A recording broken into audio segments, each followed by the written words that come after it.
Malawi Today.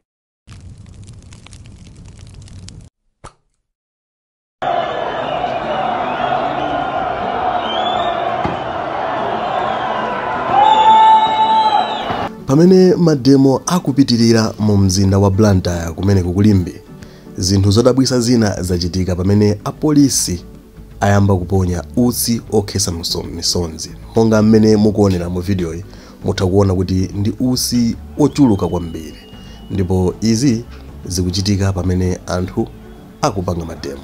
Koma anthu ena otsata ndale ayankhulapo kunena kuti zimene akuchita apolisiwa ndi zinthu zosakhala bwino ndipo ndi zinthu zankhanza.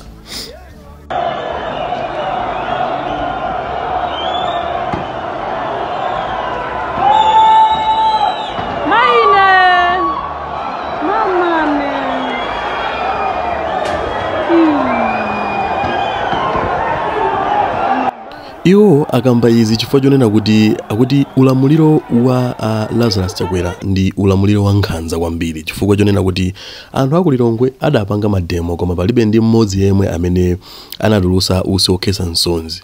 Pamene izi ku Blantyre zachitika zangati zomwezi, akutenga utsi okhesa misonzi nkuwaponyera anthu, zimene zikuoneka kunena kuti ulamulirowu ndi wokondera chifukwa choti samafuna kuti anthu apakati awaphunzitse ndi utsi okhesa misonzi ngati umenewo.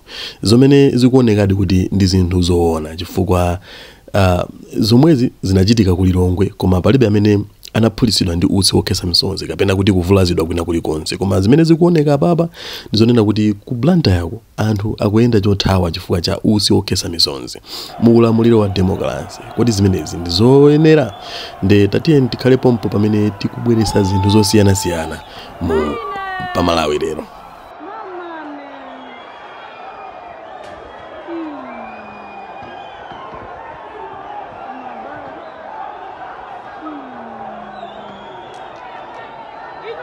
Malinga ndi kukwera kwa zinthu zosiyanasiyana zikuti munthu kugula chinthu lero mawa kupeza mtengo wina, zinthu zadula kwambiri pa Malawi pano.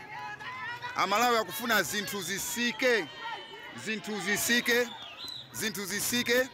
wina aliyense akufuna zinthu zisike.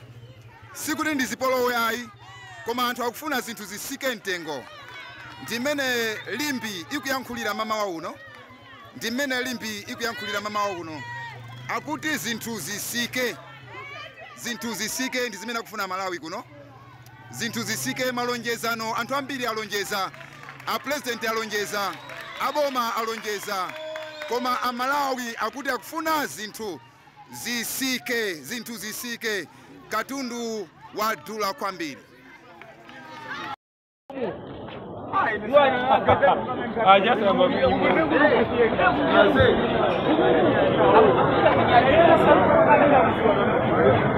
Komadu na osabu dikasana ini watu ndi. Kwado na watu ndo osabu longondo ndi sana mimi. Anthu hata kugenda mwana ari kuphela tukuze zona.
Umadu na usabu dika sana ini watu ndi.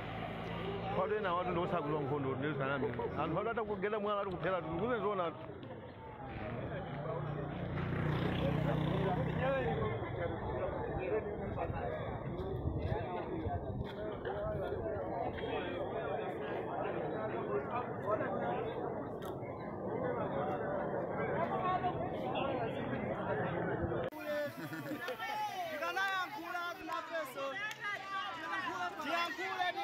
Ndi mmene zilili ndithu pano paleba ofesi mu mzinda umene wa Limbi. Mavenda ambiri akwiya komanso anthu ambiri akwiya ko basi malinga ndi kukwera kwa zinthu zosiyanasiyana. Zikuti munthu kugula chinthu lero mawa ukupeza mtengo wina. Zinthu zadula kwambiri pa Malawi pano. Amalawi akufuna zinthu zisike. Wina aliyense akufuna zinthu zisike. Sikuti ndi zipolowe ayi, koma anthu akufuna zinthu zisike mtengo. Ndimene Limbi ikuyankhulira mama wa uno. Akuti zinthu zisike ndi zimene akufuna Malawi kuno. Zinthu zisike malonjezano, anthu ambiri alonjeza. A president alonjeza, aboma alonjeza. Koma Amalawi akuti akufuna zinthu zisike. Katundu wadula kwambiri. Limbi yavuta. Tikamayankhula kuti ife ndife Pastor Shumba timakafika kumene kwavutako. Apa ndili mu Limbi apa muzona amene zikuchitikiramo. Asilikali ndawakubera kusogoloko apolisi amatiye gasi. Undi nsewu ochokera pa polisi ya Limbi kutsetsereka kumapita ku msika wa Limbi. Apa ndikuyandikira kuti ndidutse pa bridge ya Limbi, koma mwina sizitheka kuti ndidutse chifukwa choti asilikali achinga nsewu wonse, ndipo sakufunanso kuti munthu wina adutse apite kwina kulikonse. Koma izi ndikunena apa azimu kuona anthu mwina akuonekera awo ndi asilikali akuonekapo. Kotero kuti kwanunkha mphira ine ndikupita komweko anthu akuthawa, koma ngati ngachite bwanji zikomo kwambiri tikupatsiraninso nthawi ino.